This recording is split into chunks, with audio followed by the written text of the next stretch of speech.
De tout temps, l'homme s'est demandé d'où il venait et qui il était. De tout temps, il a cherché à découvrir le sens de sa vie, car la conscience humaine possède la faculté de se connaître elle-même et de tirer profit de cette expérience.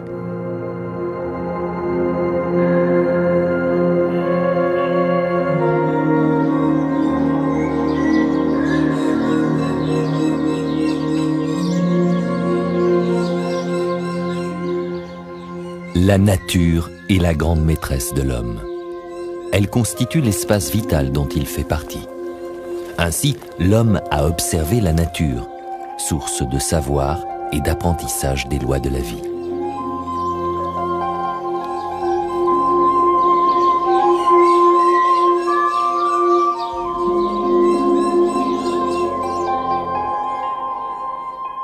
Le jour, il a observé le mouvement du soleil, l'a vu se lever à l'horizon, puis disparaître au couchant. La nuit, il a observé l'espace infini du ciel étoilé et le déclin de la lune.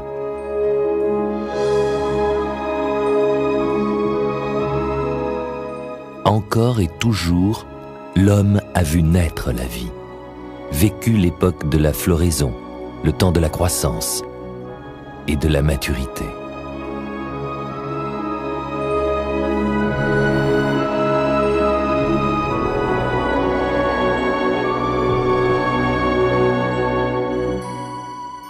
L'homme a appris à s'adapter au changement des saisons et à se soumettre avec humilité aux périodes de pénurie.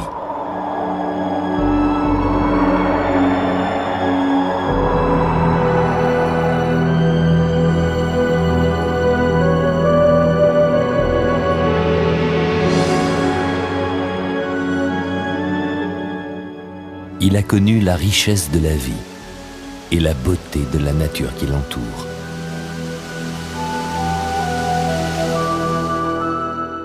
Et son cœur s'est empli de respect devant le génie créateur de toutes ces merveilles et de toute cette perfection.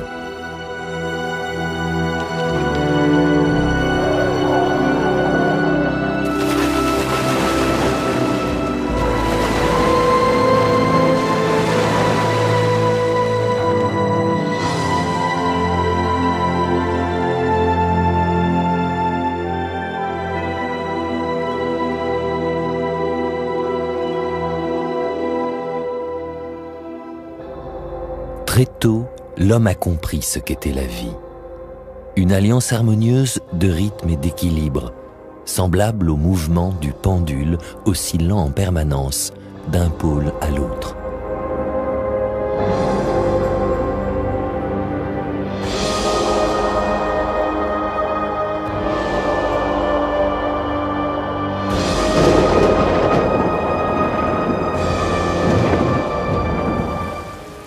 Tout ce qui vit obéit à cette loi élémentaire de la polarité et ne peut exister que si cet équilibre est respecté.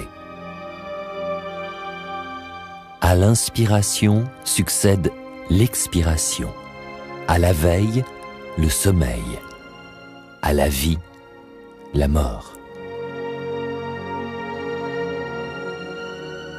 Cependant, tout comme le jour nouveau succède à la nuit, le début succède à la fin. Un cycle de vie éternel, immuable depuis le premier jour de la création. L'homme a appliqué cette loi naturelle à sa propre vie et à sa propre mort. À la vie succède la mort, qui donne à son tour naissance à une nouvelle vie. Éternellement, l'âme immortelle migre dans un nouveau corps, entame une nouvelle existence, tend vers un nouveau but suprême.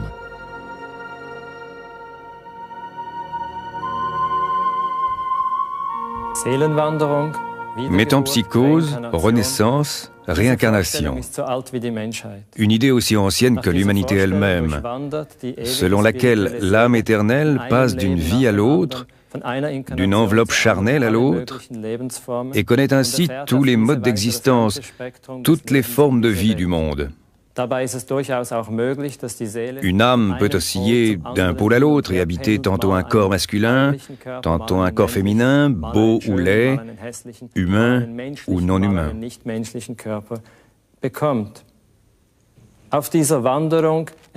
Lors de ce voyage, l'âme rencontre tous les possibles, tous les extrêmes, tous les contraires de ce monde et des autres mondes. Elle développe ainsi sa conscience et son être conscient.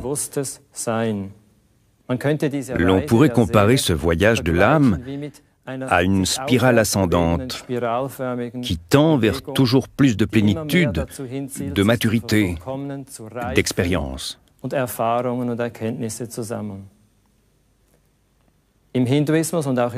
Dans l'hindouisme et le bouddhisme, on retrouve cette image de la roue des existences, ce cycle sans fin dans lequel l'âme immortelle transite inlassablement d'un corps à l'autre. Le sens de la réincarnation est de retrouver la liberté originelle de l'âme qui aspire à l'éternité.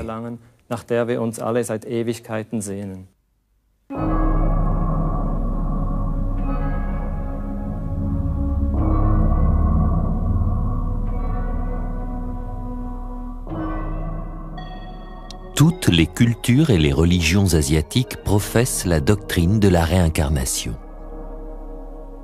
Et en tout premier lieu, l'hindouisme et le bouddhisme, les plus grandes religions orientales, toutes deux originaires de l'Inde.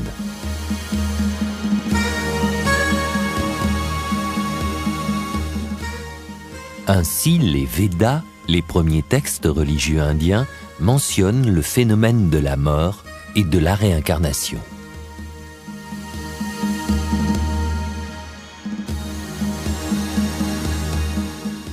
Suivant les traces des grandes civilisations, ces idées sont parvenues jusqu'en Occident, longtemps avant notre ère. Déjà, les grands philosophes de l'Antiquité, tels que Pythagore, Socrate ou Platon, professaient l'évolution progressive de la conscience au-delà de la vie.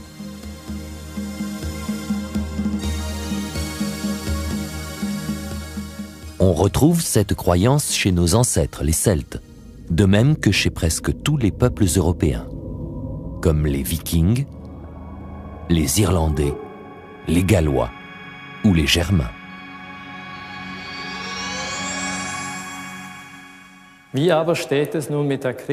Mais qu'en est-il de l'Église chrétienne, qui rejette officiellement depuis 1500 ans la doctrine de la réincarnation? On dit parfois que l'idée de la réincarnation est antichrétienne et incompatible avec l'enseignement du Christ. En y regardant de plus près, l'on constate que cela est faux, tant sur le plan théologique qu'historique. Le Juif Jésus est né dans un environnement où l'idée de la réincarnation était très familière. Au sein des communautés juives de Palestine de l'époque, existaient divers groupes et confréries qui croyaient en la réincarnation, comme par exemple les Esséniens et les Nazaréens, des rangs desquels est issu non seulement Jean-Baptiste, mais probablement aussi Jésus-Christ lui-même. Dans les premiers siècles après Jésus-Christ, l'idée de la réincarnation était encore admise. Saint Jérôme, Saint Augustin et d'autres savants des débuts du christianisme ne voyaient aucune contradiction entre la réincarnation et l'enseignement de Jésus-Christ. Ce n'est que plus tard, aux alentours du VIe siècle après Jésus-Christ, que la réincarnation fut officiellement rejetée par l'Église. En l'an 553, lors du 5e concile œcuménique de Constantinople, elle fut frappée d'anathème. Et depuis, l'Église catholique a tenté par tous les moyens d'empêcher la propagation de la doctrine de la réincarnation.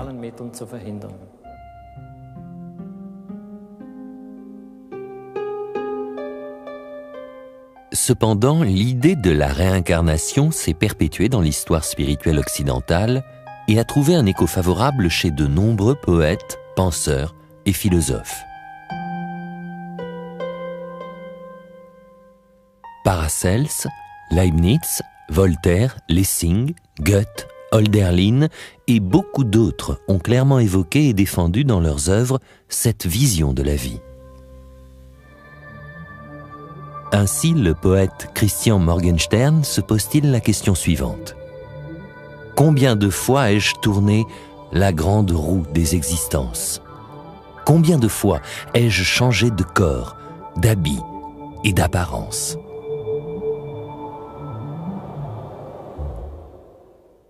Wilhelm Busch, quant à lui, philosophe avec ironie. Qu'en est-il de notre âme après notre trépas? Quitte-t-elle notre corps lorsque sonne le glas? Je rêve bien souvent que jamais elle ne meure, qu'éternelle rivière, grand oiseau migrateur, de son destin cruel, elle suive le cours, dans les airs, condamnée à souffrir et à aimer toujours. Que peut bien faire Wilhelm Busch aujourd'hui?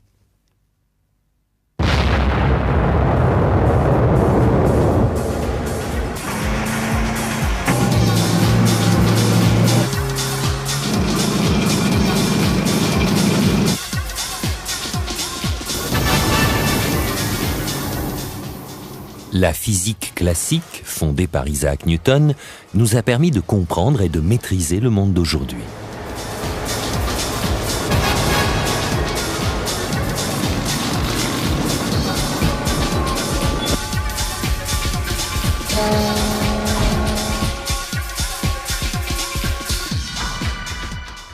L'homme a exploré l'univers de la matière, découvert les lois qui le régissent et utilisé ce savoir pour faire avancer le progrès technique.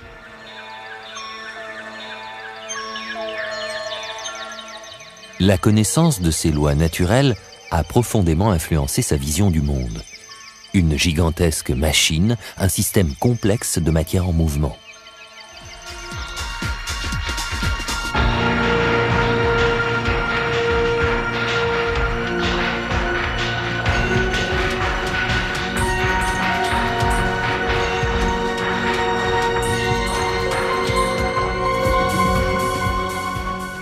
Et l'homme, propulsé dans ce mouvement d'horlogerie universelle, obéit aux mêmes lois.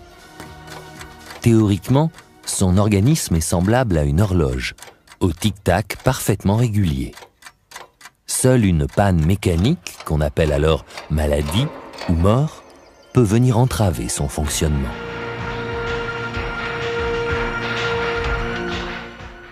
Tout est calculable, prévisible, réalisable. Nous sommes dans un monde qui obéit aux règles du bon sens et où rien n'est impossible.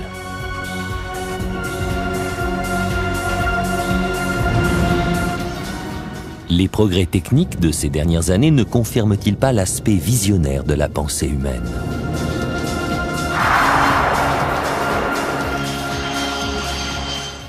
N'avons-nous pas tout mis en œuvre pour rendre la vie plus confortable et plus facile, pour parvenir à plus de bien-être, de plaisir, de liberté et de bonheur?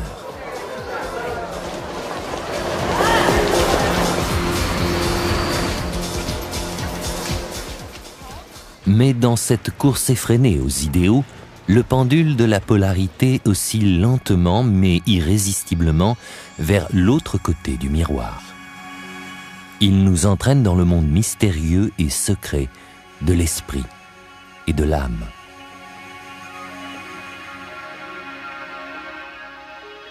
Peut-être dans ce monde spirituel, pouvons-nous espérer atteindre les buts que nous poursuivons en vain dans le monde matériel. Nombreux sont ceux qui embarquent pour des voyages intérieurs pleins de promesses à la recherche d'eux-mêmes.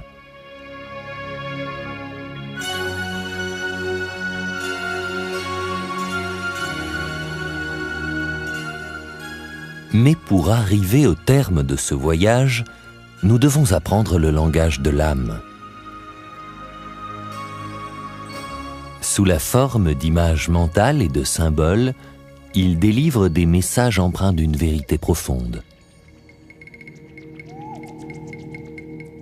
Son royaume est situé dans un pays lointain, au-delà de la pensée rationnelle, dans le monde merveilleux des rêves, de l'imaginaire et des sentiments. C'est dans ce monde de l'âme, libéré des contraintes de l'espace et du temps, que jaillit la source des contes et des mythes, des rites et des religions.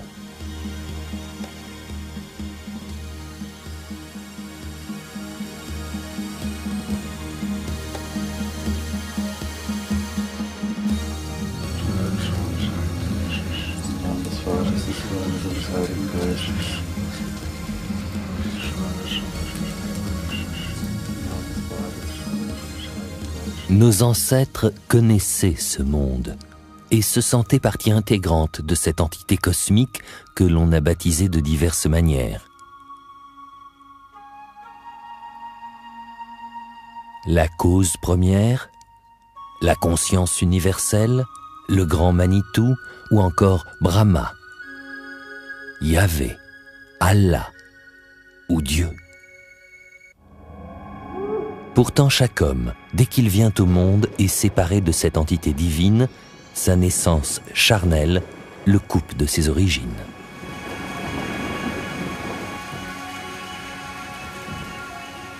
La mythologie chrétienne décrit cette chute au sens religieux du terme comme un bannissement du paradis. C'est le prix à payer pour goûter aux fruits de l'arbre de la connaissance. Le prix de la conscience individuelle, de la faculté de l'homme à se connaître lui-même.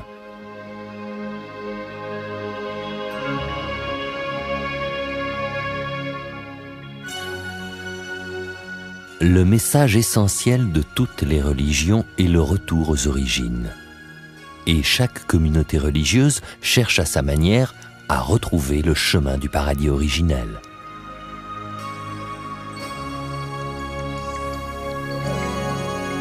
Sur le chemin de la vie, de nombreuses portes s'ouvrent, derrière lesquelles se cache la finalité suprême. Quelle que soit la voie que nous choisissions, quelles que soient les embûches dont est semé notre parcours, il mène au même but. Pour les chrétiens, le royaume des cieux. Pour les bouddhistes, le nirvana. Et une fois parvenus au bout du chemin, nous savons que toutes les portes ouvrent sur la même demeure, cette demeure que nous quittons pour nous lancer dans la grande aventure de la vie.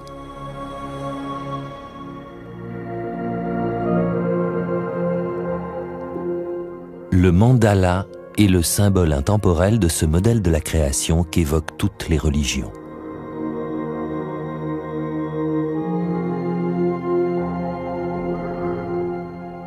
Nous quittons le centre symbolique de l'unité pour entrer dans le temps et l'espace, dans le monde matériel de la diversité. Et quand notre cycle de vie est achevé, nous revenons vers le centre, vers l'origine de toute vie.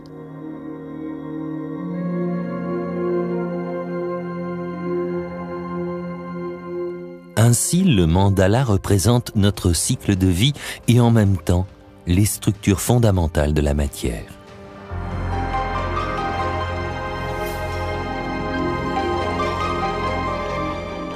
Des spirales, des cercles, des enceintes concentriques se forment au centre invisible du mandala. Les mandalas sont partout, ils vont jusqu'aux confins de l'univers. Nous les rencontrons dans le monde visible qui nous entoure.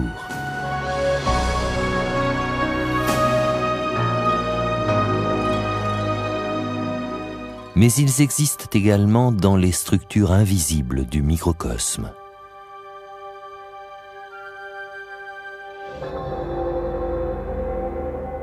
Mandala et pendule. Chaque symbole représente une loi de la création et de la vie. Au centre du mandala, symbole de l'unité, règne la loi du silence dont découle toute force. L'oscillation du pendule nous indique le mouvement polaire et le rythme éternel de la vie. Si nous modifions ce rythme, nous bouleversons l'équilibre des forces.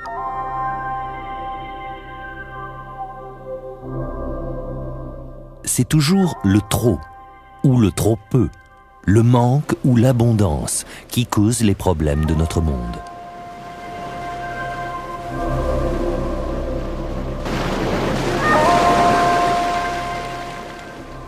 Si nous pouvions remplacer ce principe de l'opposition par celui de la complémentarité, alors de nombreux problèmes disparaîtraient d'eux-mêmes.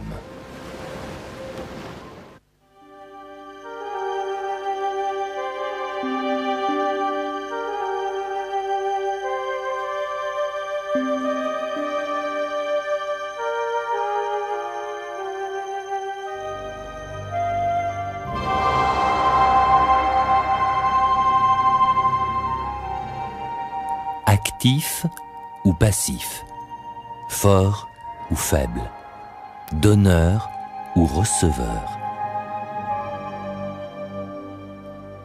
Seul celui qui réunit en lui-même les deux opposés du yin et du yang, le féminin et le masculin, trouve son juste milieu.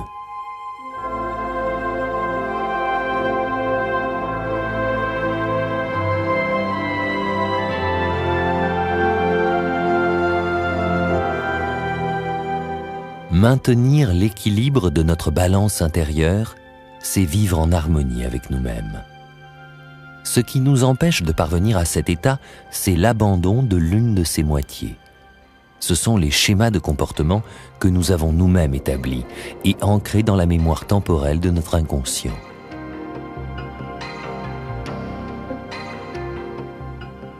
S'il est vrai que nous sommes des âmes et que nous nous réincarnons sous les formes les plus diverses, alors il est certain que tous les hommes viennent au monde avec des atouts différents en main.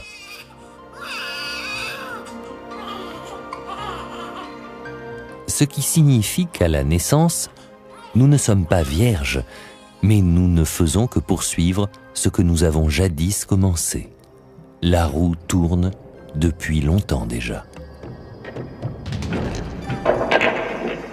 Nous seuls, par nos pensées et nos actes, avons donné l'élan décisif et déterminé ainsi un rythme et une direction.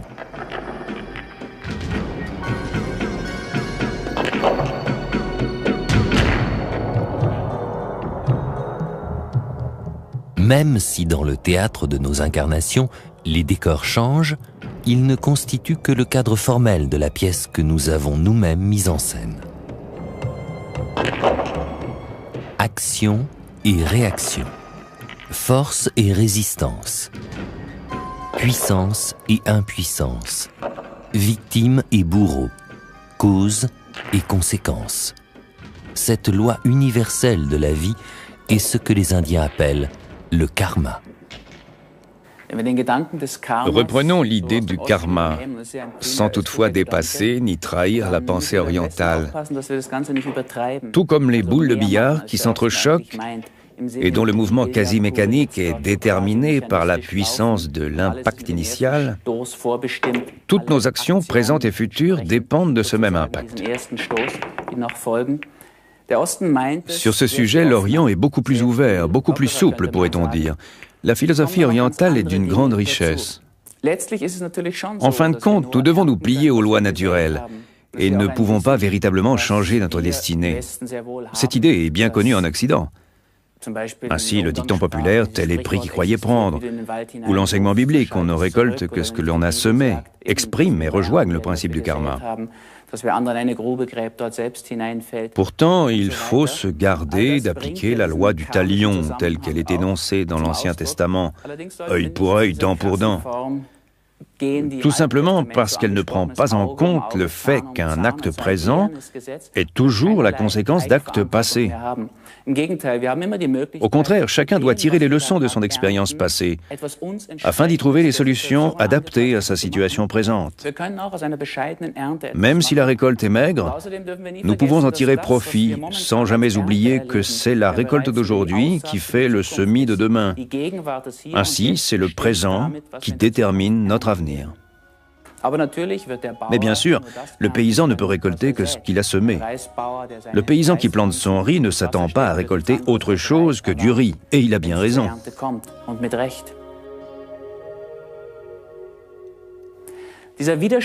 Cette contradiction apparente entre le principe du karma appliqué à la justice et le concept judéo-chrétien de la grâce, d'autre part, n'est en réalité pas une contradiction.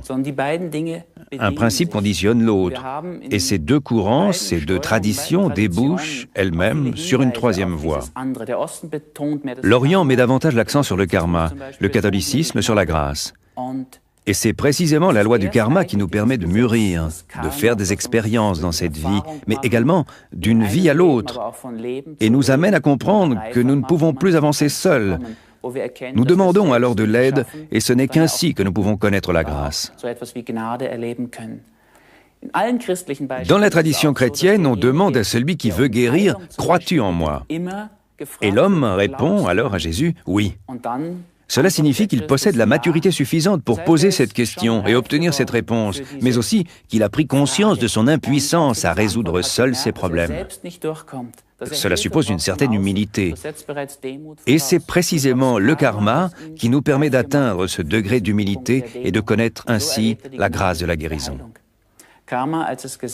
Le karma, loi de l'équilibre, nous permet d'accéder à des choses que nous ignorons, dont nous n'avons encore aucune expérience. Souvent, les personnes qui participent à des séances de réincarnation se positionnent tout d'abord en victime. Puis, au fil de la thérapie, elles sortent de ce rôle de victime pour devenir acteurs de leur propre existence. Et si l'on continue, le phénomène s'inverse de nouveau et les patients retrouvent leur rôle initial de victime. Ce processus est sans fin. Dans tous les cas, un équilibre se crée au fil des séances. Le karma est la loi qui assure l'harmonie, qui permet d'équilibrer les deux plateaux de la balance. Nous pouvons ainsi nous retrouver nous-mêmes dans tous ces rôles différents, alternativement acteurs ou victimes, et il est beaucoup plus utile de chercher des réponses en nous-mêmes que de rejeter nos propres fautes sur autrui. Si nous nous y appliquons, beaucoup de choses changeront automatiquement dans notre vie, tant sur le plan individuel que dans nos rapports avec les autres. Un jour, nous cesserons de polluer l'eau de génération en génération car nous aurons compris que c'est nous-mêmes qui en subissons les conséquences. Nous aurons pris conscience que nous seuls récoltons le fruit de nos efforts et de nos erreurs.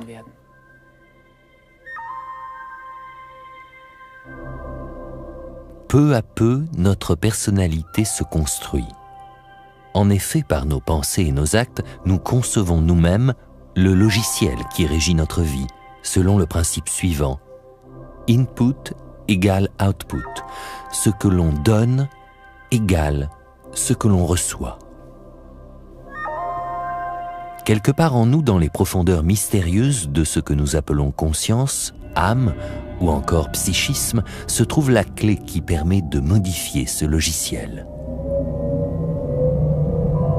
Ce n'est que la nuit, lorsque nous rêvons, que nous explorons le tréfonds de notre conscience.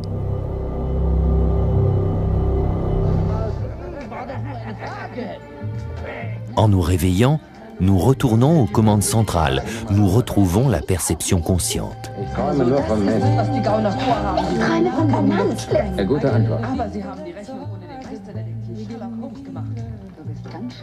Notre logiciel est alors réactivé et il nous transmet des informations par l'intermédiaire de nos organes sensoriels.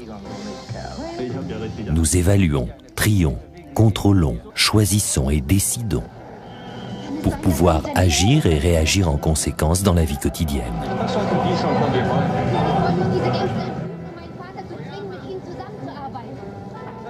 Et telle une pluie de météorites, les pensées fusent en permanence à travers l'espace, lancent des éclairs, tournent un moment comme en orbite autour d'un même thème, puis s'éteignent.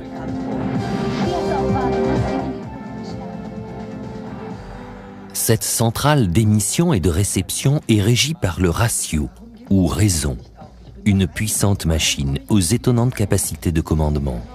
Ses compétences, la pensée rationnelle et analytique, le bon sens en action. Son domicile fixe, l'hémisphère gauche du cerveau.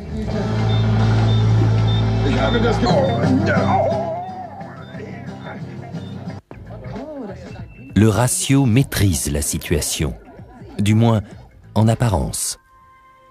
Car dans l'ombre, au-delà de la perception consciente, agite une force qui influence son action quotidienne de manière discrète mais décisive. Tout près de la commande centrale se trouve une énorme banque de données qui contient la somme de nos expériences, tout ce que nous avons vu ou vécu, ce qui nous a touchés, rendus heureux ou menés au désespoir.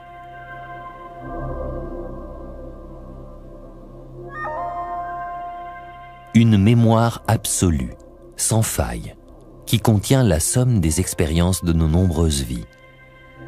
Une mémoire aux capacités et à la durée de vie illimitée. Cette banque de données subjectives de l'inconscient contrôle notre vie, laisse agir la raison ou la fait hésiter et décide selon un principe binaire de ce qui est bon ou mauvais pour nous.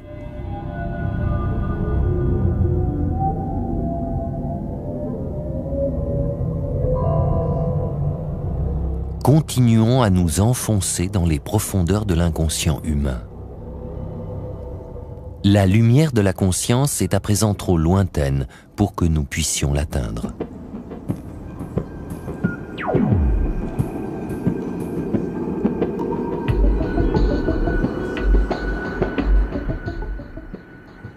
Obscurité, enfer, royaume des ombres, autant de lieux peuplés de nos propres démons que nous avons proscrits, jetés aux oubliettes.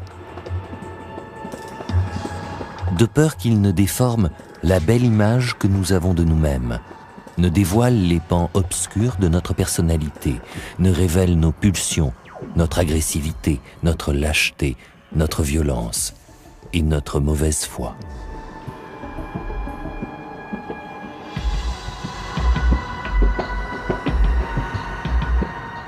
Nous ne sommes ni anges ni démons, mais simplement des humains jetés dans un monde à deux pôles. Et entre ces deux pôles, notre personnalité comporte bien des zones d'ombre.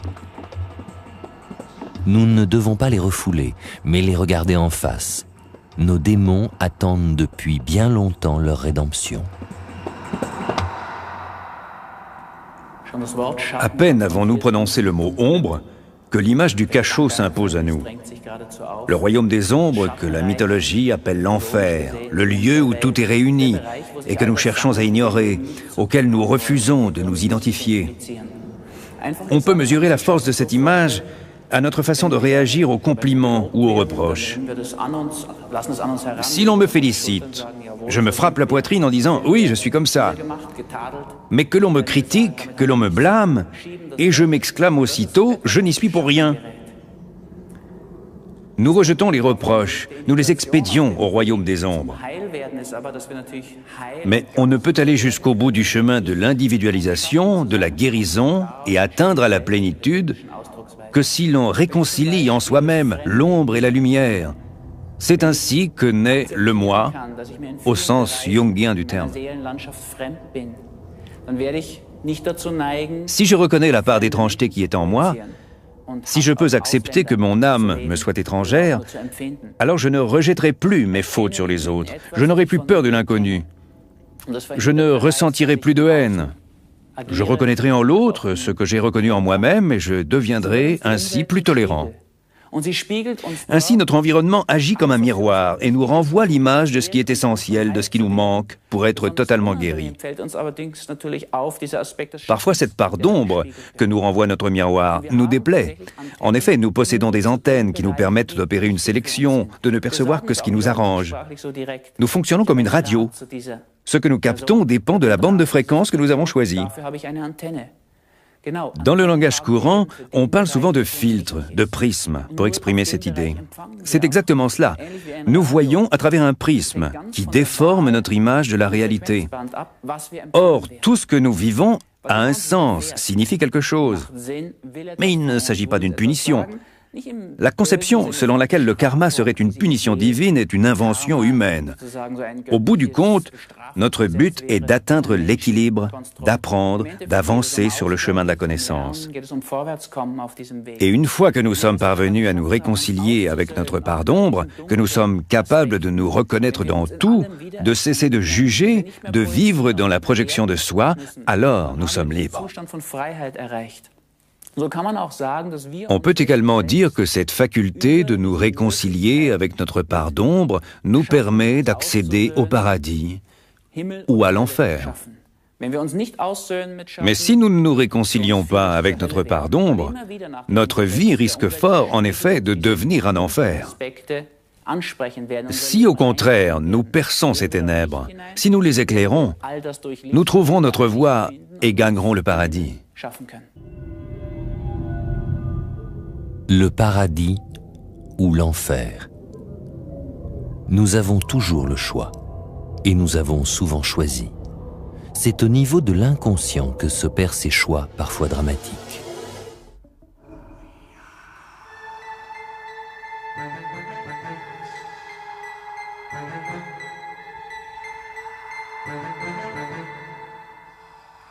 Des centaines de productions personnelles sont stockées dans la cinémathèque de notre vie. Ce sont des films que nous avons tournés nous-mêmes et dans lesquels nous jouons le rôle principal. Des drames, des comédies, des histoires d'amour, de sexe et de violence. Parfois, ce sont des œuvres monumentales et parfois de brefs épisodes à la fin prématurée.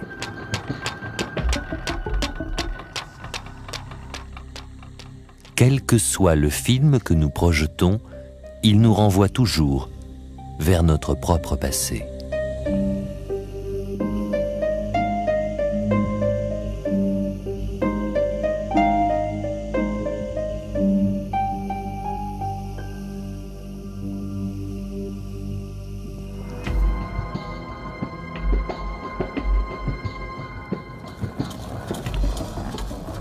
Faut-il sortir ces vieux films de leur boîte?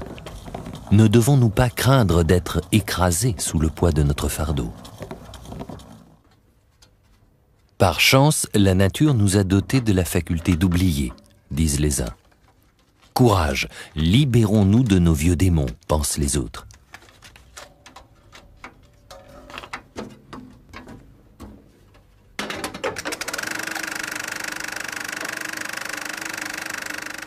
C'est notre imaginaire qui, tel un projecteur, nous renvoie ces anciennes images, leur redonne vie. Notre imaginaire qui parle la langue vraie et intemporelle de l'âme. La rétrospective a pour titre « Thérapie de la réincarnation ».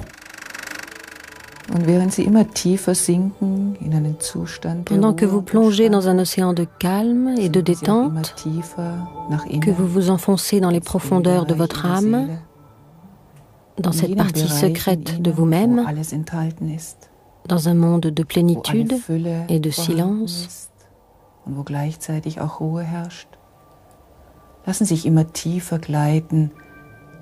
laissez-vous entraîner dans le royaume des sons et des vibrations, profondément, toujours plus profondément, jusqu'aux portes de la sagesse.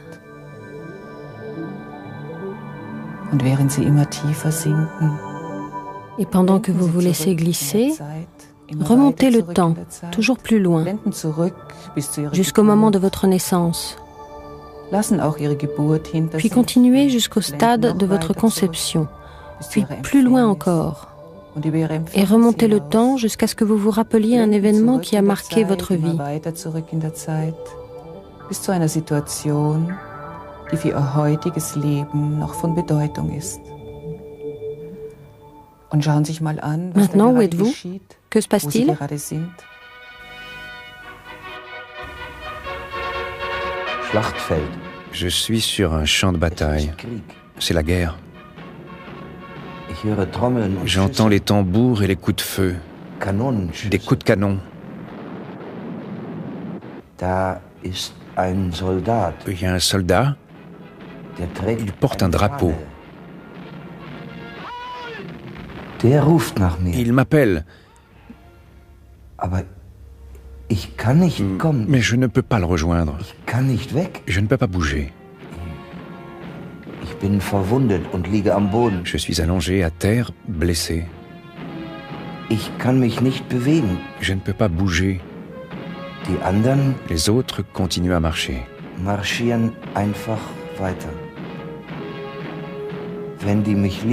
S'ils me laissent ici, je vais mourir. J'ai peur de mourir.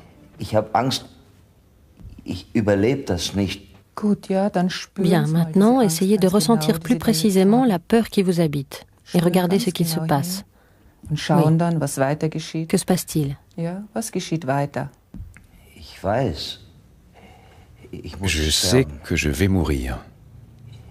Je veux regarder s'il y a quelqu'un, mais je ne vois plus rien. Juste un voile blanc. tout tremble.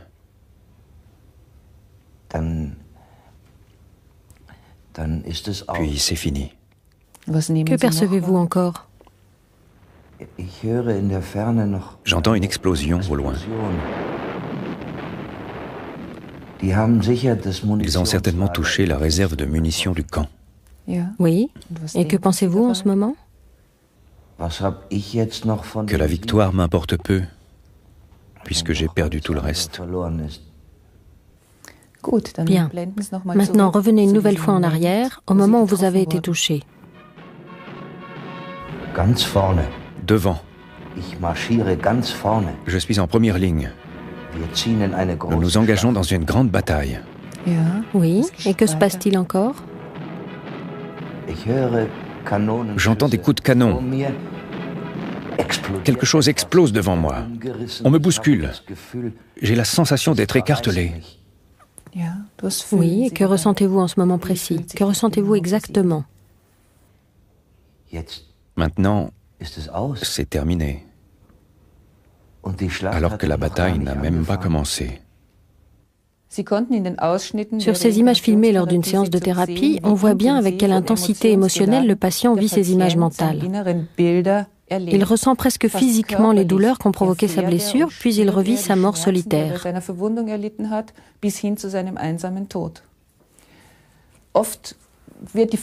On nous demande souvent quelle est la nature des images qui se forment dans l'esprit du patient lors des séances. Ne peut-il pas s'agir de simples souvenirs, d'images de films qu'il a vus dans sa vie, de souvenirs de romans qu'il a lus?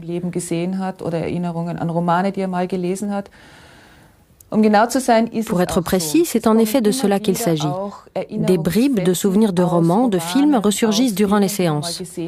En fait, il s'agit d'un mélange d'images issues de l'inconscient, d'images symboliques, et de souvenirs de la vie actuelle, mais également de réminiscences de vies antérieures.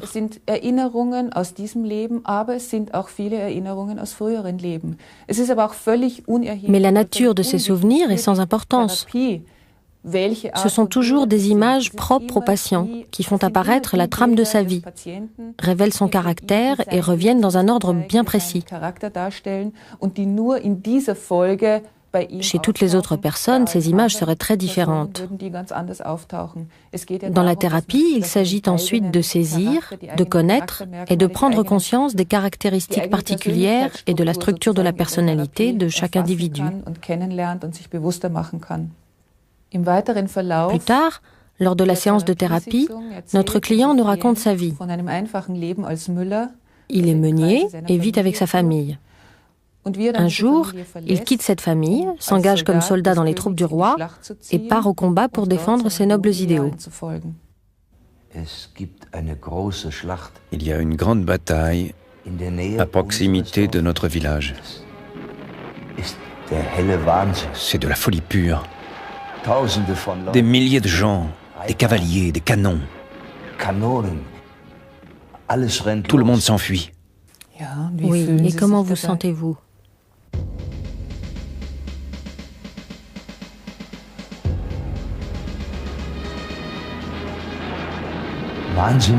Terriblement excité.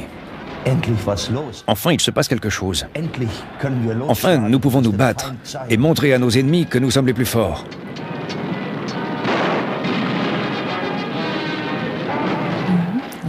Et que se passe-t-il encore? Nous avons subi une cuisante défaite. C'est la débâcle. C'est affreux, il y a des morts partout. Oui, et que faites-vous en ce moment? Je cours pour sauver ma vie et mon drapeau. Il faut que je mette le drapeau en sûreté. Et où courez-vous? Au village. Qu'est devenue ma famille? Peut-être que je peux encore faire quelque chose. J'ai très peur qu'il leur soit arrivé malheur. Le moulin est en flammes. Il n'y a personne. Rien que des soldats. Partout des soldats. Il faut que je sauve ma famille. Et que faites-vous ensuite? Je les cherche. Non. Non, c'est pas possible. Ma femme. Elle est étendue, là. Morte. Je retourne au village en courant.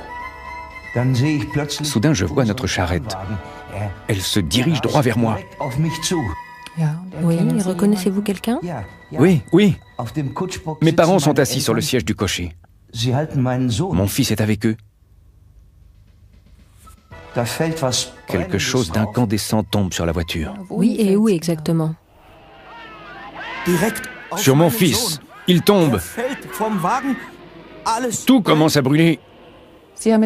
Vous venez d'assister à une scène dramatique revécue lors d'une séance de thérapie.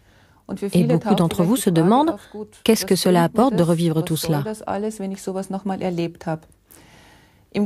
À la vérité, la thérapie de la réincarnation a pour but, en faisant revivre au patient des vies antérieures, des expériences passées, de lui permettre d'accéder dans sa vie actuelle à un degré de conscience supérieur. Elle peut également nous apprendre à reconnaître et à déjouer les pièges dans lesquels nous ne cessons de retomber tout au long de notre vie. La thérapie de la réincarnation est une excellente technique d'exploration de l'inconscient, car d'une part, elle implique le patient, c'est lui qui revit ces scènes, et d'autre part, le fait de voyager dans le temps et de revivre sa propre vie antérieure crée la distance nécessaire à l'identification de sa propre structure psychique élémentaire.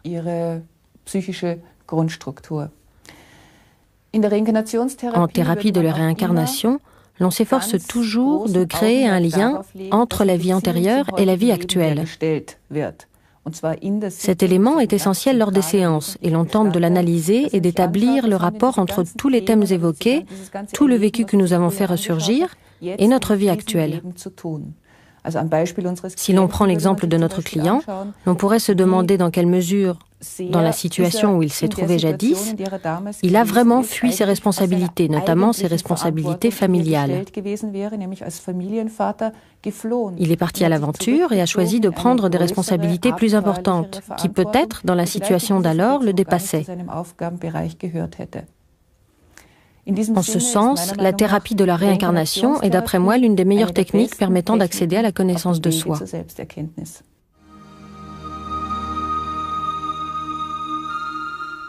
Au fronton du temple de Delphes figurait l'inscription « Connais-toi toi-même ». Car de tout temps, l'homme a su que le changement et le progrès ne pouvaient se produire que grâce à la connaissance et à l'évolution de la conscience. Cette invitation à la connaissance de soi comptait parmi les préceptes essentiels d'une doctrine ancestrale de la sagesse, connue non seulement dans la Grèce antique, mais également dans toutes les grandes civilisations antérieures à l'ère chrétienne et qui constitue le fondement de nos religions actuelles. Presque toutes les grandes civilisations, mais également les civilisations que nous qualifions à tort de primitives, c'est-à-dire les sociétés archaïques, concevaient le monde comme un cosmos, un tout organisé, régi par des lois et doté d'un sens propre.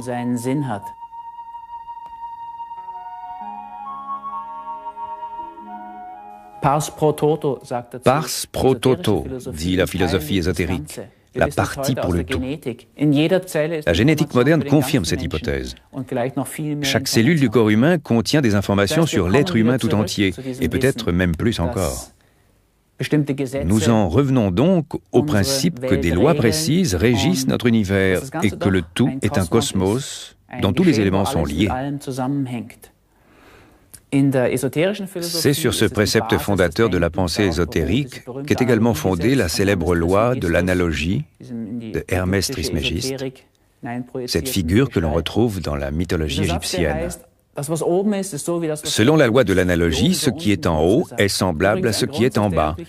Ce principe existe dans toutes les religions, y compris dans la religion chrétienne, dans le Notre Père par exemple, que ta volonté soit faite sur la terre comme au ciel, en haut comme en bas.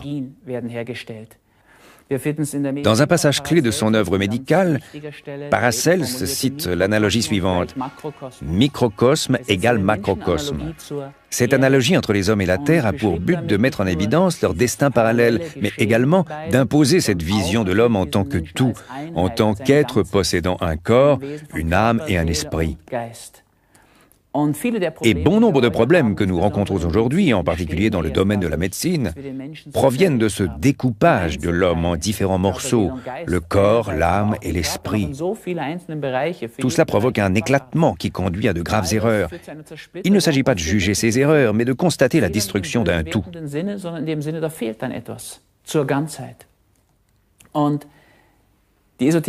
La médecine ésotérique tente un retour aux écrits de Paracelse. Elle cherche à rattacher à l'ensemble le chaînon manquant pour parvenir à la guérison. Tout ce qui est refoulé par notre conscience a tendance à ressurgir dans notre corps. Et une médecine qui a pour but de guérir doit prendre tous ces phénomènes en considération et chercher à déterminer les symptômes afin de recréer l'harmonie de l'âme et du corps. Dans le diagnostic de notre médecin, dans les symptômes qu'il nous révèle, nous devons trouver le principe manquant, l'intégrer de nouveau dans notre conscience pour trouver la voie de la guérison. Au bout du compte, cette médecine n'a bien entendu pas pour but de faire disparaître les symptômes, mais bien au contraire de les faire émerger. Car l'on ne fait pas disparaître les symptômes, on ne fait que les écarter, et ils réapparaissent sous une forme généralement aggravée. Mais d'une certaine manière, ces manifestations sont positives, car elles nous permettent d'avancer, de faire un pas en avant. En ce sens, la connaissance de soi est la seule thérapeutique qui conduise véritablement à la guérison.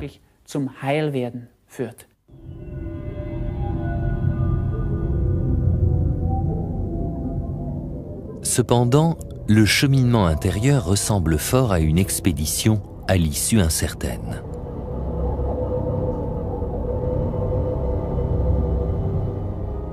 Une expédition au cours de laquelle on plonge dans un torrent de larmes retenues, pour atteindre les tréfonds de la culpabilité et de la douleur, et découvrir enfin les multiples facettes de notre personnalité.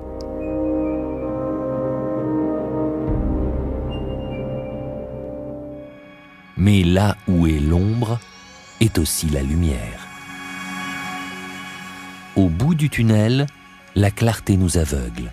La lumière jaillit au cœur de notre conscience. Nous brûlons d'un feu immortel. Nous sommes pleins d'une énergie vitale inépuisable.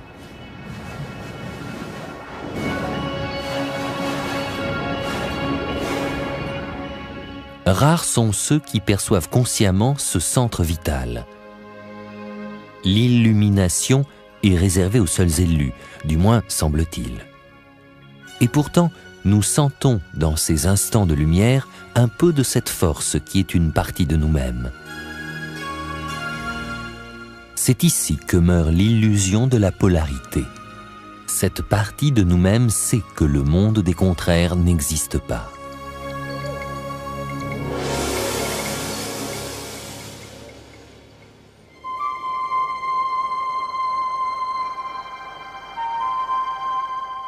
Si une goutte d'eau avait une conscience, elle se prendrait pour un être autonome, un individu.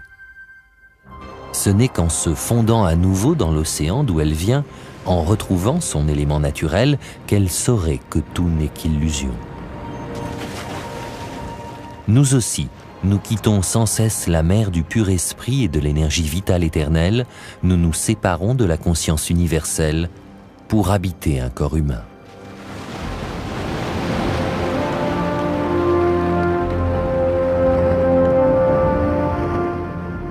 Mais nous emportons avec nous notre âme, une goutte de cette conscience vivante, indivisible, immortelle et éternelle.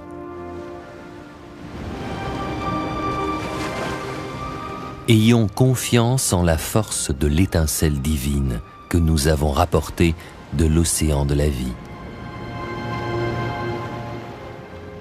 Elle contient toute l'énergie et toute la sagesse qui nous permettent de maîtriser notre existence, de vivre en homme responsable.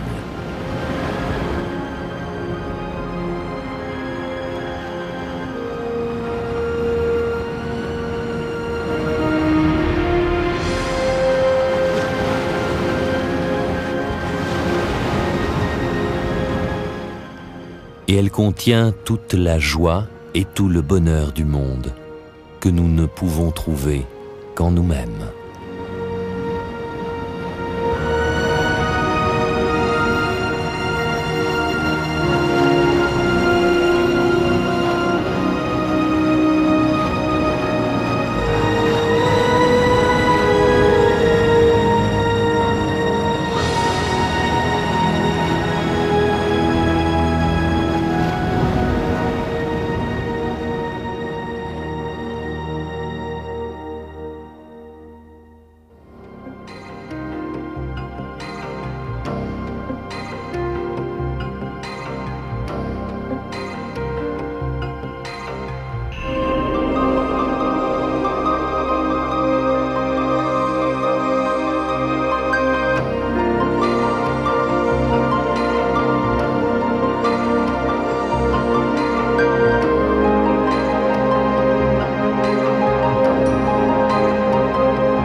Et depuis, l'Église catholique a tenté par tous les moyens d'empêcher la propagation de la doctrine de la réincarnation.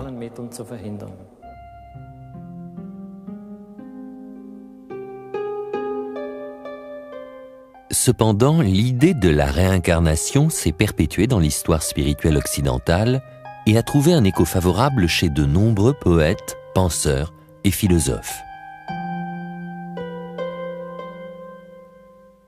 Paracels, Leibniz, Voltaire, Lessing, Goethe, Hölderlin et beaucoup d'autres ont clairement évoqué et défendu dans leurs œuvres cette vision de la vie.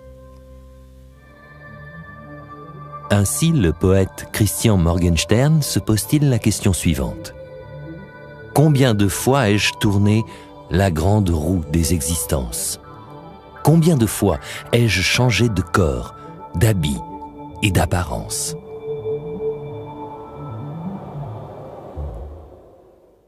Wilhelm Busch, quant à lui, philosophe avec ironie. Qu'en est-il de notre âme après notre trépas? Quitte-t-elle notre corps lorsque sonne le glas?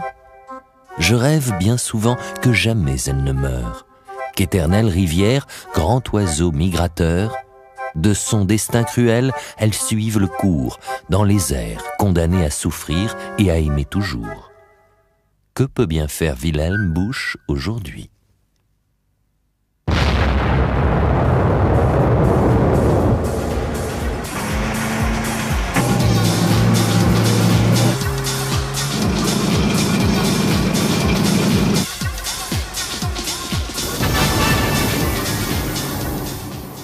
La physique classique, fondée par Isaac Newton, nous a permis de comprendre et de maîtriser le monde d'aujourd'hui.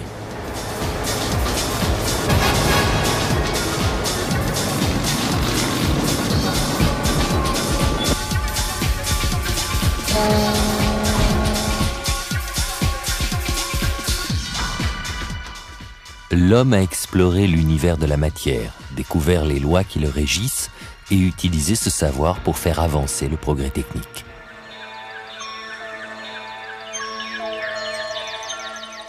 La connaissance de ces lois naturelles a profondément influencé sa vision du monde. Une gigantesque machine, un système complexe de matière en mouvement.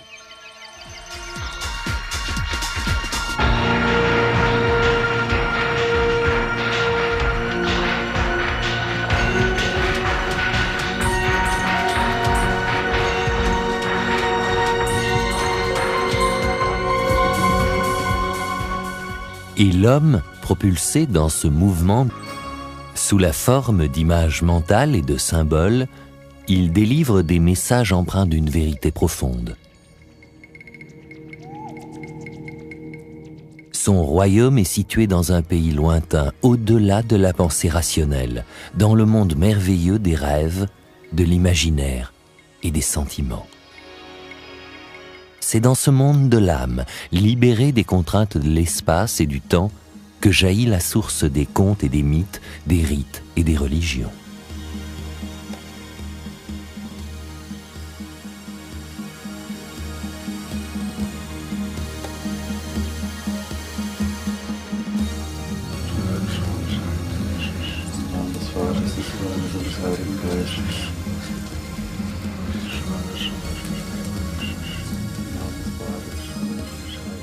Nos ancêtres connaissaient ce monde et se sentaient partie intégrante de cette entité cosmique que l'on a baptisée de diverses manières. La cause première, la conscience universelle, le grand Manitou ou encore Brahma, Yahvé, Allah ou Dieu. Pourtant, chaque homme, dès qu'il vient au monde, est séparé de cette entité divine, sa naissance charnelle le coupe de ses origines.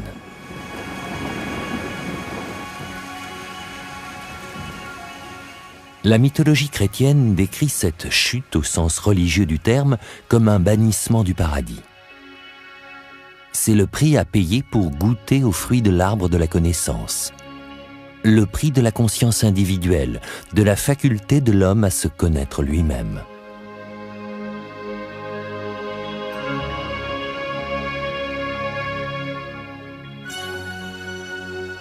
Le message essentiel de toutes les religions est le retour aux origines. Et chaque communauté religieuse cherche à sa manière à retrouver le chemin du paradis originel.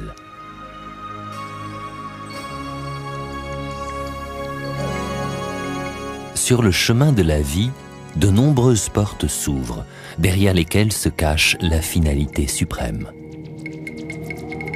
Quelle que soit la voie que nous choisissions, quelles que soient les embûches dont est semé notre parcours, il mène au même but. Pour les chrétiens, le royaume des cieux. Pour les bouddhistes, le nirvana. Et une fois parvenus au bout du chemin, nous savons que toutes les portes ouvrent sur la même demeure, cette demeure que nous quittons pour nous lancer dans la grande... Je sais que je vais mourir. Je veux regarder s'il y a quelqu'un, mais je ne vois plus rien. Juste un voile blanc. Tout tremble.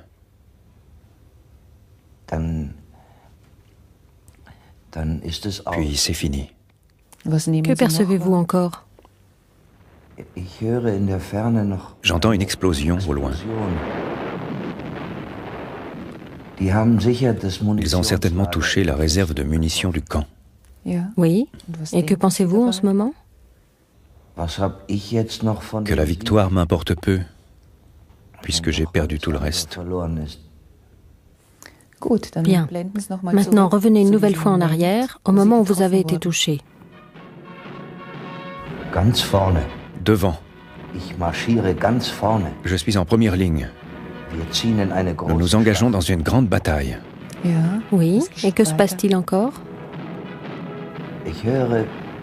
J'entends des coups de canon. Quelque chose explose devant moi. On me bouscule. J'ai la sensation d'être écartelé. Oui, et que ressentez-vous en ce moment précis? Que ressentez-vous exactement? Maintenant, c'est terminé. Alors que la bataille n'a même pas commencé.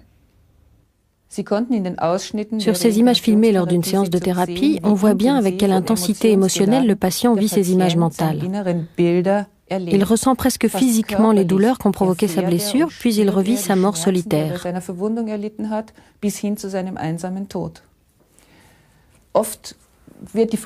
On nous demande souvent quelle est la nature des images qui se forment dans l'esprit du patient lors des séances. Ne peut-il pas s'agir de simples souvenirs, d'images de films qu'il a vus dans sa vie, de souvenirs de romans qu'il a lus? Pour être précis, c'est en effet de cela qu'il s'agit. Des bribes de souvenirs de romans, de films ressurgissent durant les séances. En fait, il s'agit d'un mélange d'images issues de l'inconscient, d'images symboliques, et de souvenirs de la vie actuelle, mais également de réminiscences de vies antérieures.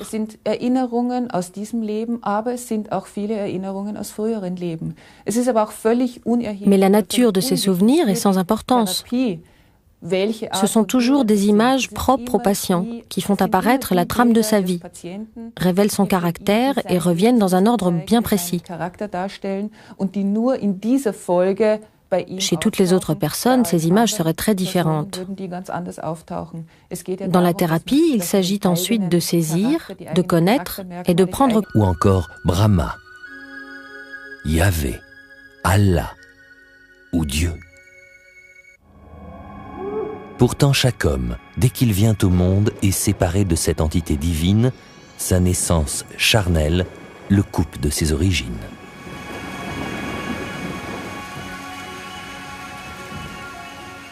La mythologie chrétienne décrit cette chute au sens religieux du terme comme un bannissement du paradis.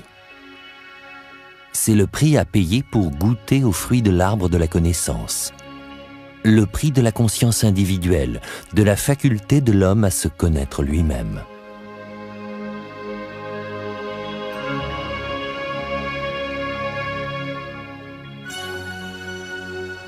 Le message essentiel de toutes les religions est le retour aux origines.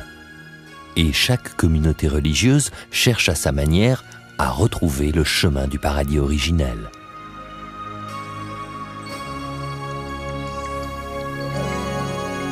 Sur le chemin de la vie, de nombreuses portes s'ouvrent, derrière lesquelles se cache la finalité suprême. Quelle que soit la voie que nous choisissions, quelles que soient les embûches dont est semé notre parcours, il mène au même but. Pour les chrétiens, le royaume des cieux. Pour les bouddhistes, le nirvana. Et une fois parvenus au bout du chemin, nous savons que toutes les portes ouvrent sur la même demeure, cette demeure que nous quittons pour nous lancer dans la grande aventure de la vie.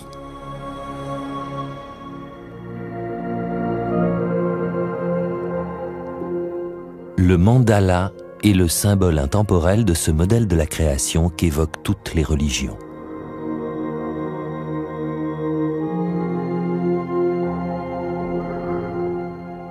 Nous quittons le centre symbolique de l'unité pour entrer dans le temps et l'espace, dans le monde matériel de la diversité. Et quand notre cycle de vie est achevé, nous revenons vers le centre, vers l'origine de toute vie.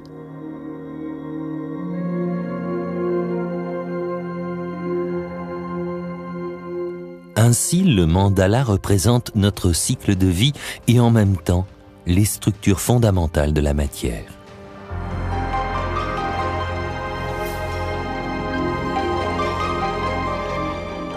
Des spirales, des cercles, des enceintes concentriques se forment au centre invisible du mandala. Les mandalas sont partout, ils vont jusqu'aux confins de l'univers.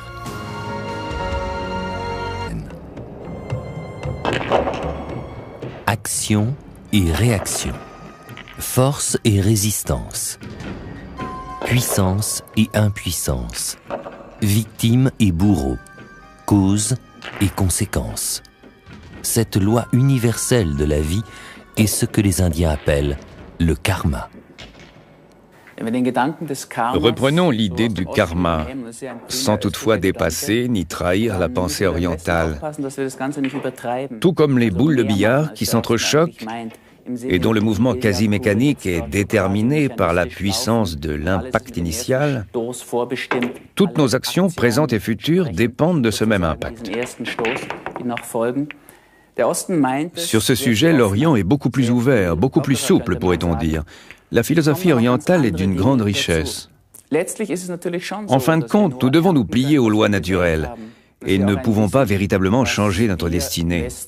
Cette idée est bien connue en Occident. Ainsi, le dicton populaire, tel est pris qui croyait prendre, ou l'enseignement biblique, on ne récolte que ce que l'on a semé, exprime et rejoignent le principe du karma. Pourtant, il faut se garder d'appliquer la loi du talion, telle qu'elle est énoncée dans l'Ancien Testament, œil pour œil, dent pour dent. Tout simplement parce qu'elle ne prend pas en compte le fait qu'un acte présent est toujours la conséquence d'actes passés. Au contraire, chacun doit tirer les leçons de son expérience passée afin d'y trouver les solutions adaptées à sa situation présente. Même si la récolte est maigre, nous pouvons en tirer profit sans jamais oublier que c'est la récolte d'aujourd'hui qui fait le semis de demain. Ainsi, c'est le présent qui détermine notre avenir. Mais bien sûr, le paysan ne peut récolter que ce qu'il a semé. Le paysan qui plante son riz ne s'attend pas à récolter autre chose que du riz, et il a bien raison.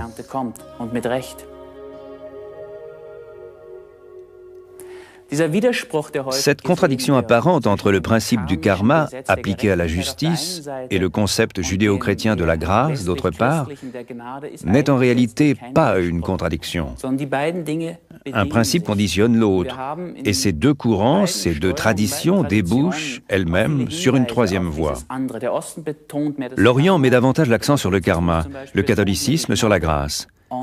Et c'est précisément la loi du karma qui nous permet de mûrir, de faire des expériences dans cette vie, mais également d'une vie à l'autre, et nous amène à comprendre que nous ne pouvons plus avancer seuls. Nous demandons alors de l'aide, et ce n'est qu'ainsi que nous pouvons connaître la grâce. Dans la tradition chrétienne, on demande à celui qui veut guérir « Crois-tu en nous ?» Le royaume des ombres, que la mythologie appelle l'enfer, le lieu où tout est réuni et que nous cherchons à ignorer, auquel nous refusons de nous identifier.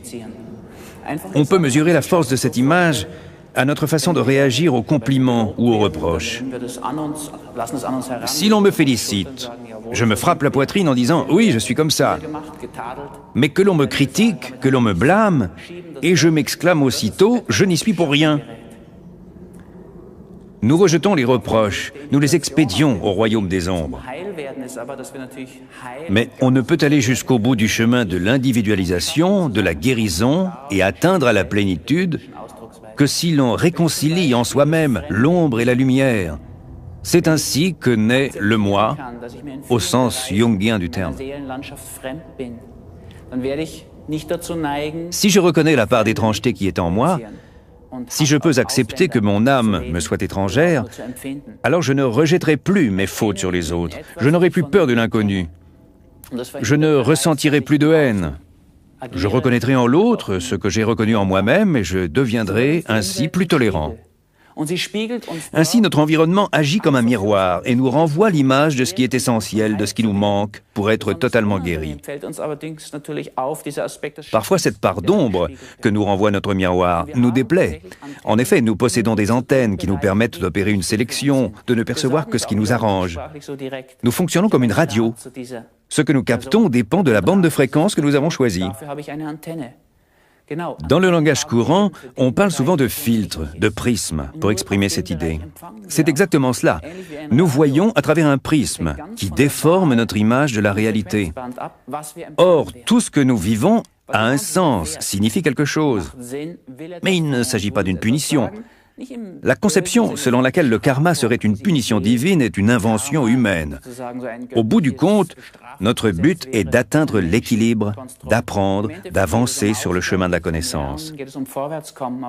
Et une fois que nous sommes parvenus à nous réconcilier avec notre part d'ombre, que nous sommes capables de nous reconnaître dans tout, de cesser de juger, de vivre dans la projection de soi, alors nous sommes libres. On peut également dire que cette faculté de nous réconcilier avec notre part d'ombre nous permet d'accéder au paradis ou à l'enfer. Mais si nous ne nous réconcilions pas avec notre part d'ombre, notre vie risque fort, en effet, de devenir un enfer. Si, au contraire, nous perçons ces ténèbres, si nous les éclairons, nous trouverons notre voie et gagnerons le paradis. Le paradis de notre monde.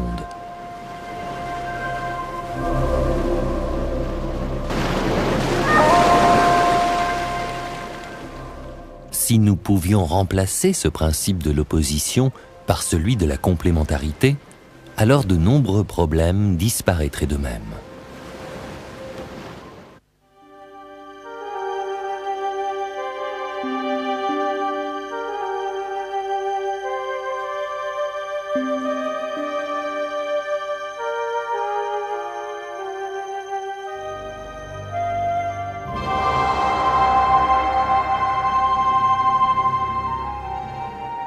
Actif ou passif, fort ou faible, donneur ou receveur. Seul celui qui réunit en lui-même les deux opposés du yin et du yang, le féminin et le masculin, trouve son juste milieu.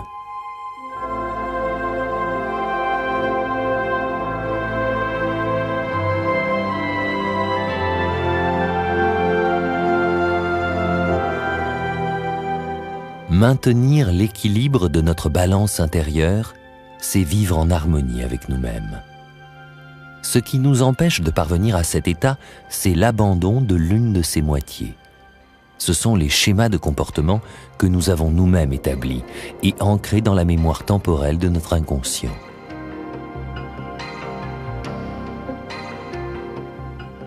S'il est vrai que nous sommes des âmes, et que nous nous réincarnons sous les formes les plus diverses, alors il est certain que tous les hommes viennent au monde avec des atouts différents en main.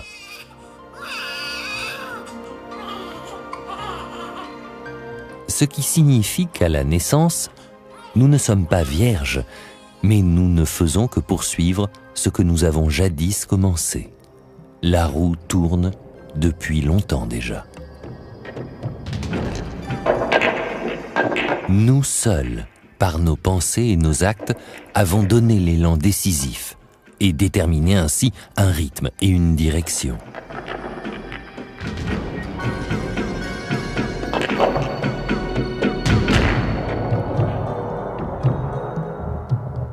Même si dans le théâtre de nos incarnations, les décors changent, ils ne constituent que le cadre formel de la pièce que nous avons nous-mêmes mise en scène.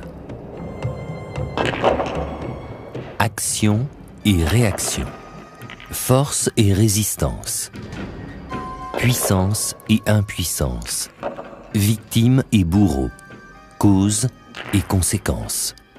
Cette loi universelle... Toucher la réserve de munitions du camp. Oui, et que pensez-vous en ce moment? Que la victoire m'importe peu, puisque j'ai perdu tout le reste. Bien. Maintenant, revenez une nouvelle fois en arrière, au moment où vous avez été touché. Devant. Je suis en première ligne. Nous nous engageons dans une grande bataille. Oui, et que se passe-t-il encore? J'entends des coups de canon. Quelque chose explose devant moi. On me bouscule. J'ai la sensation d'être écartelé. Oui, et que ressentez-vous en ce moment précis? Que ressentez-vous exactement? Maintenant, c'est terminé. Alors que la bataille n'a même pas commencé.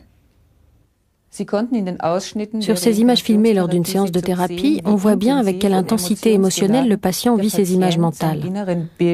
Il ressent presque physiquement les douleurs qu'ont provoqué sa blessure, puis il revit sa mort solitaire.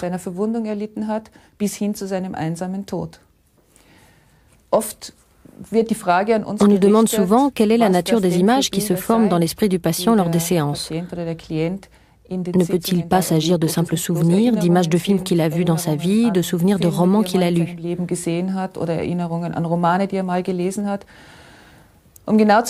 Pour être précis, c'est en effet de cela qu'il s'agit. Des bribes de souvenirs de romans, de films ressurgissent durant les séances. En fait, il s'agit d'un mélange d'images issues de l'inconscient, d'images symboliques, et de souvenirs de la vie actuelle, mais également de réminiscences de vies antérieures.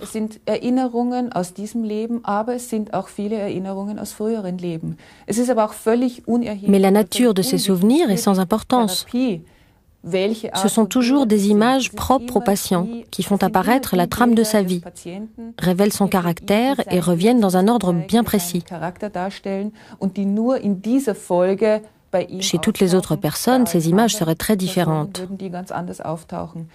Dans la thérapie, il s'agit ensuite de saisir, de connaître et de prendre conscience des caractéristiques particulières et de la structure de la personnalité de chaque individu. Plus tard, lors de la séance de thérapie, notre client nous raconte sa vie. Il est meunier et vit avec sa famille. Un jour, il quitte cette famille, s'engage comme soldat dans les troupes du roi et part au combat pour défendre ses nobles idéaux. Il y a une grande bataille à proximité de notre village. C'est de la folie pure. Ainsi, le mandala représente notre cycle de vie et en même temps les structures fondamentales de la matière.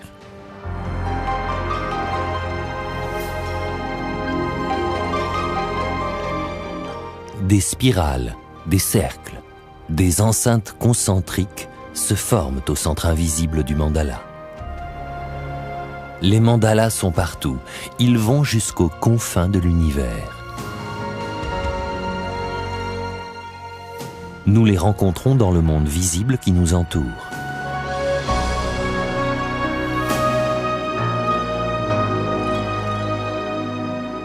Mais ils existent également dans les structures invisibles du microcosme.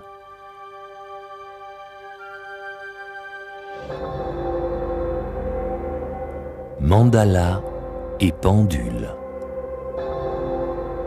Chaque symbole représente une loi de la création et de la vie. Au centre du mandala, symbole de l'unité, règne la loi du silence dont découle toute force. L'oscillation du pendule nous indique le mouvement polaire et le rythme éternel de la vie. Si nous modifions ce rythme, nous bouleversons l'équilibre des forces.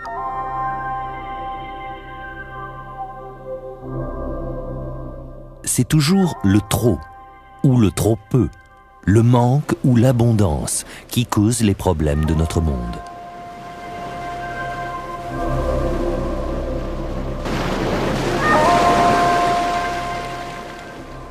Si nous pouvions remplacer ce principe de l'opposition par celui de la complémentarité, alors de nombreux problèmes disparaîtraient d'eux-mêmes.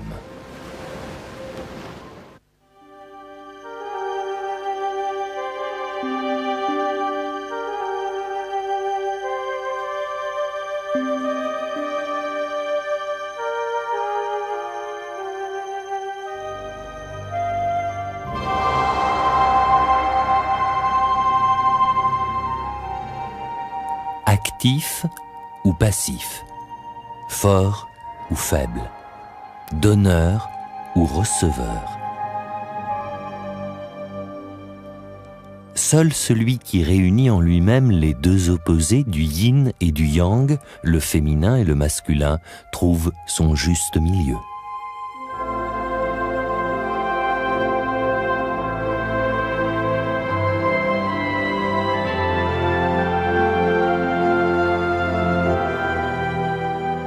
Maintenir l'équilibre de notre balance intérieure, c'est vivre en harmonie avec nous-mêmes. Mais la nature de ces souvenirs est sans importance. Ce sont toujours des images propres au patient qui font apparaître la trame de sa vie, révèlent son caractère et reviennent dans un ordre bien précis. Chez toutes les autres personnes, ces images seraient très différentes. Dans la thérapie, il s'agit ensuite de saisir, de connaître et de prendre conscience des caractéristiques particulières et de la structure de la personnalité de chaque individu. Plus tard, lors de la séance de thérapie, notre client nous raconte sa vie. Il est meunier et vit avec sa famille. Un jour, il quitte cette famille, s'engage comme soldat dans les troupes du roi et part au combat pour défendre ses nobles idéaux. Il y a une grande bataille à proximité de notre village. C'est de la folie pure. Des milliers de gens, des cavaliers, des canons. Tout le monde s'enfuit. Oui, et comment vous sentez-vous?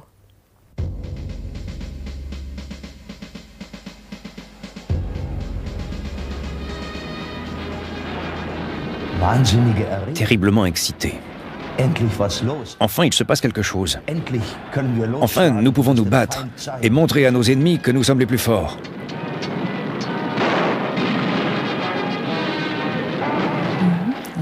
Et que se passe-t-il encore? Nous avons subi une cuisante défaite. C'est la débâcle. C'est affreux, il y a des morts partout. Oui, et que faites-vous en ce moment? Je cours pour sauver ma vie et mon drapeau. Il faut que je mette le drapeau en sûreté. Et où courez-vous? Au village. Qu'est devenue ma famille? Peut-être que je peux encore faire quelque chose. J'ai très peur qu'il leur soit arrivé malheur. Le moulin est en flammes. Il n'y a personne. Rien que des soldats. Partout des soldats. Il faut que je sauve ma famille. Et que faites-vous ensuite? Je les cherche. Non. Non, c'est pas possible. Ma femme. Elle est étendue là, morte. Cette banque de données subjectives de l'inconscient contrôle notre vie, laisse agir la raison ou la fait hésiter et décide selon un principe binaire de ce qui est bon ou mauvais pour nous.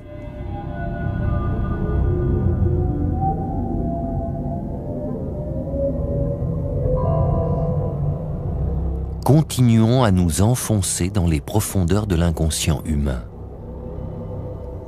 La lumière de la conscience est à présent trop lointaine pour que nous puissions l'atteindre.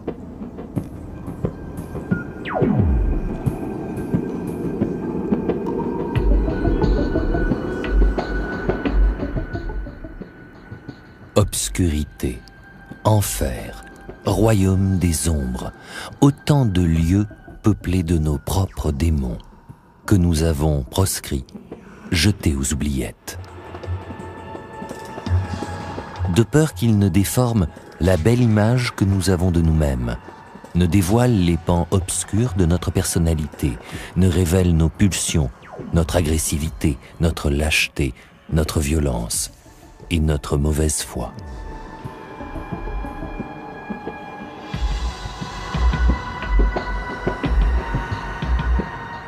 Nous ne sommes ni anges ni démons, mais simplement des humains jetés dans un monde à deux pôles. Et entre ces deux pôles, notre personnalité comporte bien des zones d'ombre. Nous ne devons pas les refouler, mais les regarder en face. Nos démons attendent depuis bien longtemps leur rédemption. À peine avons-nous prononcé le mot « ombre » que l'image du cachot s'impose à nous. Le royaume des ombres que la mythologie appelle l'enfer, le lieu où tout est réuni et que nous cherchons à ignorer, auquel nous refusons de nous identifier. On peut mesurer la force de cette image à notre façon de réagir aux compliments ou aux reproches. Si l'on me félicite, je me frappe la poitrine en disant « oui, je suis comme ça ». Mais que l'on me critique, que l'on me blâme, et je m'exclame aussitôt « je n'y suis pour rien ». Nous rejetons les reproches, nous les expédions au royaume des ombres. Mais on ne peut aller jusqu'au bout du chemin de l'individualisation, de la guérison et atteindre à la plénitude que si l'on réconcilie en soi-même l'ombre et la lumière. C'est ainsi que naît le moi, au sens jungien du terme. Si je reconnais la part d'étrangeté qui est en moi, Si je peux accepter que mon âme me soit étrangère, alors je ne rejetterai plus mes fautes sur les autres. Je n'aurai plus pour but, en faisant revivre au patient des vies antérieures, des expériences passées, de lui permettre d'accéder dans sa vie actuelle à un degré de conscience supérieur. Elle peut également nous apprendre à reconnaître et à déjouer les pièges dans lesquels nous ne cessons de retomber tout au long de notre vie. La thérapie de la réincarnation est une excellente technique d'exploration de l'inconscient, car d'une part, elle implique le patient, c'est lui qui revit ces scènes, et d'autre part, le fait de voyager dans le temps et de revivre sa propre vie antérieure crée la distance nécessaire à l'identification de sa propre structure psychique élémentaire.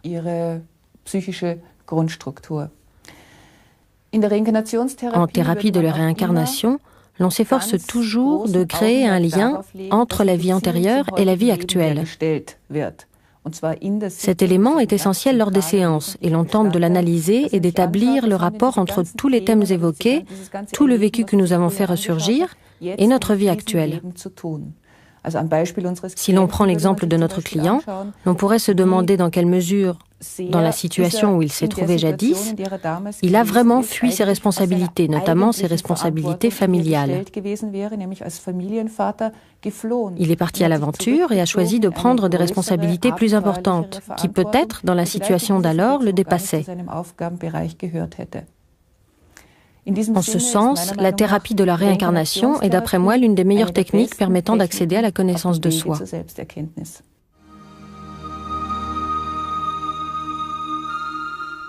Au fronton du temple de Delphes figurait l'inscription « Connais-toi toi-même ». Car de tout temps, l'homme a su que le changement et le progrès ne pouvaient se produire que grâce à la connaissance et à l'évolution de la conscience. Cette invitation à la connaissance de soi comptait parmi les préceptes essentiels d'une doctrine ancestrale de la sagesse, connue non seulement dans la Grèce antique, mais également dans toutes les grandes civilisations antérieures à l'ère chrétienne et qui constitue le fondement de nos religions actuelles. Presque toutes les grandes civilisations, mais également les civilisations que nous qualifions à tort de primitives, c'est-à-dire les sociétés archaïques, concevaient le monde comme un cosmos, un tout organisé, régi par des lois et doté d'un sens propre.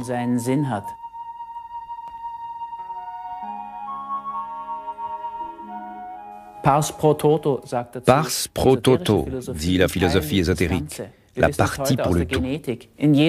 La génétique moderne confirme cette hypothèse. Chaque cellule du corps humain contient des informations sur l'être humain tout entier, et peut-être même plus encore. Nous reprenons l'idée du karma, sans toutefois dépasser ni trahir la pensée orientale. Tout comme les boules de billard qui s'entrechoquent et dont le mouvement quasi mécanique est déterminé par la puissance de l'impact initial, toutes nos actions présentes et futures dépendent de ce même impact. Sur ce sujet, l'Orient est beaucoup plus ouvert, beaucoup plus souple, pourrait-on dire. La philosophie orientale est d'une grande richesse. En fin de compte, nous devons nous plier aux lois naturelles et ne pouvons pas véritablement changer notre destinée. Cette idée est bien connue en Occident. Ainsi, le dicton populaire « tel est pris qui croyait prendre » ou l'enseignement biblique « on ne récolte que ce que l'on a semé » exprime et rejoignent le principe du karma. Pourtant, il faut se garder d'appliquer la loi du talion telle qu'elle est énoncée dans l'Ancien Testament, œil pour œil, dent pour dent. Tout simplement parce qu'elle ne prend pas en compte le fait qu'un acte présent est toujours la conséquence d'actes passés. Au contraire, chacun doit tirer les leçons de son expérience passée afin d'y trouver les solutions adaptées à sa situation présente. Même si la récolte est maigre, nous pouvons en tirer profit sans jamais oublier que c'est la récolte d'aujourd'hui qui fait le semis de demain. Ainsi, c'est le présent qui détermine notre avenir. Mais bien sûr, le paysan ne peut récolter que ce qu'il a semé. Le paysan qui plante son riz ne s'attend pas à récolter autre chose que du riz, et il a bien raison.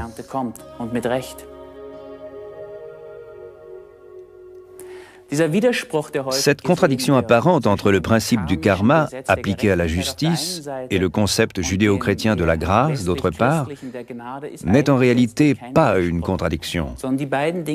Un principe conditionne l'autre, et ces deux courants, ces deux traditions débouchent elles-mêmes sur une troisième voie.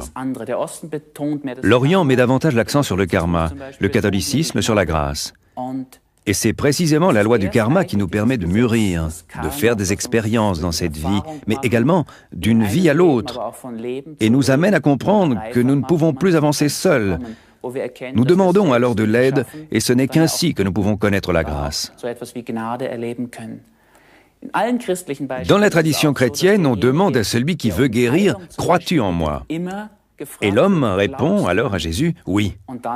Cela signifie qu'il possède la maturité suffisante pour poser cette question et obtenir cette réponse, mais aussi qu'il a pris conscience de son impuissance à résoudre seul ses problèmes. Cela suppose une certaine humilité. Et c'est précisément le karma qui nous permet d'atteindre ce degré d'humilité et de connaître ainsi la grâce de la guérison.